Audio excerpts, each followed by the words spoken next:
this session of class 11 business studies. We will be going to discuss some of the points related with one of the form of business organization, that is the partnership form of business organization. And in that we will discuss few things related with partnership. So partnership, as it is said, that it is a contractual agreement between two or more than two persons. So that agreement can be oral or can be a written agreement. But it is always said that in order to avoid any disputes in the future, we shall always make a written agreement. All the partners should enter into a contractual agreement in a written manner.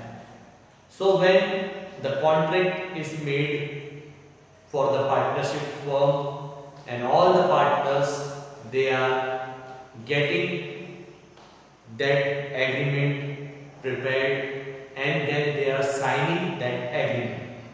So when this thing is taking place, so that agreement, that is the written agreement, it is known as partnership deed. So partnership deed, it is a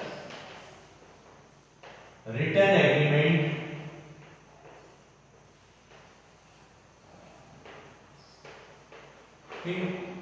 of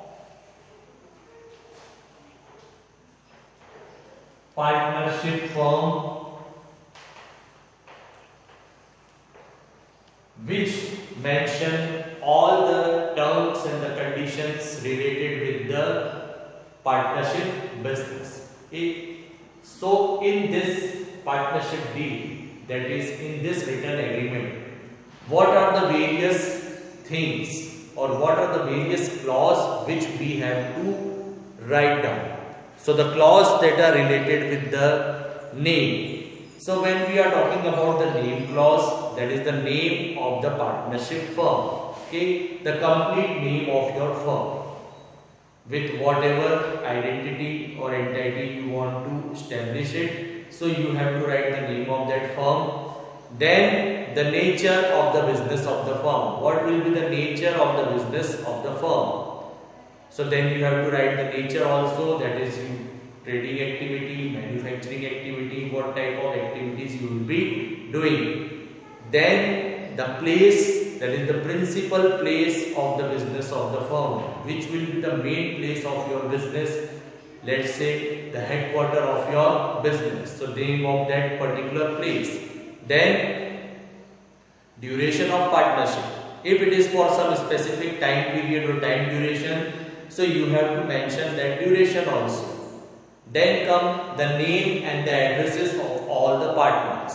Name and the address of all the partners.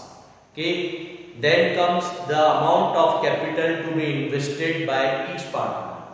How much amount of capital will be invested by each partner, that we have to mention there. Then the amount which can be withdrawn by each partner, that is in the form of drawing. If the partner want to withdraw some money, so how much money can they withdraw? Then comes the profit sharing ratio, the clause related with the profit sharing ratio. If it is not mentioned, then it is stated that all the partners will share the profit equally. And if you want that there is a specific ratio in which you want to share the profit, so that should be mentioned in the partnership agreement. Then comes the rate of interest on capital or on drawing or any specific rate of interest on loan. So you have to mention all these things. The remuneration payable to the partner, the commission payable to the partner, if at all, so you have to mention that thing also. Then the rules regarding the business. What are the rules and the regulations regarding your business, regarding the admission of partner, retirement of partner, okay? If you want to change in the profit sharing ratio, so on what terms and conditions you can do that thing. Then the various arbitration clause, Okay, if there is any dispute, so in which court that dispute will be settled, कहाँ पे settlement होगा उसका. Then comes the procedure to be followed in case of the dissolution of the firm. अगर dissolution हो रहा है firm का, तो what process should be followed by you. Then determination of the amount payable to the retiring partner on a particular basis. If you have to calculate certain amount by following a particular concept, let's say share of profit, share of goodwill. So how you will determine all this amount in the case of the retirement of the partner. Then maintenance of the books of accounts, how those books of accounts will be audited, who can inspect the book of account. So all these things. So these are various terms, conditions, clause which are being mentioned in the agreement, and that agreement is known as partnership deed. Now the next thing, that is the registration of partnership. Registration of partnership is not mandatory. That means it is not compulsory.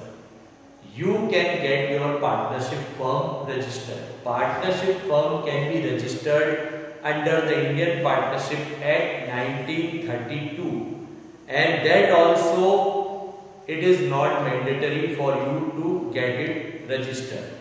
But if you are getting your firm registered, then you can get some benefits. So there are certain benefits which can be enjoyed by the partnership firm which is registered, and the firm which are not registered, they are not able to enjoy those benefits or get those benefits when it is required. So registration, it is not mandatory. You can get your firm registered according to Indian Partnership Act 1932. The registration of partnership is not compulsory, but if you want to enjoy some benefit or you want to get certain benefit in the legal manner, so you should get your firm registered. Then comes third thing, process of registration. Now what is the process of registration? If you want to register your firm, so which procedure should be followed by you, or what procedure should be followed by you? So very first thing, we have to get a form from the registrar office and we have to fill that form. आपको एक registrar office से एक form मिलेगा and you have to fill that form. And what are the various things which you have to mention in that form or fill in that form? Related with the name of partnership firm, आपको आपकी firm का नाम क्या है वो लिखना पड़ेगा. Principal place of the business, where you are starting your business or where you are carrying your business. Name of any other place where you have your business. If you are doing your business in more than one place, so what are the other places where you are doing your business?